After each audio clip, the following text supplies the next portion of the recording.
நான் வந்து கொடுப்போம்.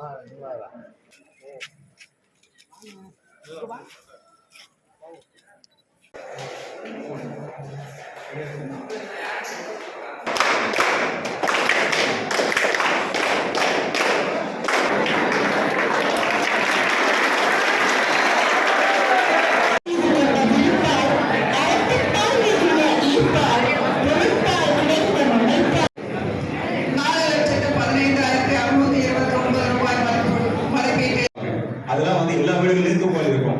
இப்ப தூக்குவாளி இல்ல, எந்த வீட்லயும் வந்து பாத்திரங்கள் மறைந்து விட்டன, தூக்குவாளிகள் எதுவுமே இல்ல. இப்ப நான் சொன்னேன் பெரிய விஷயம்லாம் ஒண்ணும் இல்லை. getting expertise and perfection in whatever work I do. எந்த வேலை செய்வதாக இருந்தாலும் getting expertise, நிபுணத்துவம் பெற்றவனாக நாம் மாற வேண்டும். அதுக்கு எப்படி சொல்லுவீங்க, என்ன சொல்ல வரீங்க அப்படின்னு. சார் ஒண்ணும் இல்லை, இந்த ரூம் நீங்க வந்து இப்ப பெருக்கு அப்படின்னு சொன்னீங்கன்னா, ஊட்டி சுத்தம் பண்ணணும் அப்படின்னு சொன்னீங்கன்னா, நான் செய்வது வேறு யார் செய்வதை விட சிறப்பாக இருக்கும், வேறு யாரால செய்ய முடியாது அப்படின்னு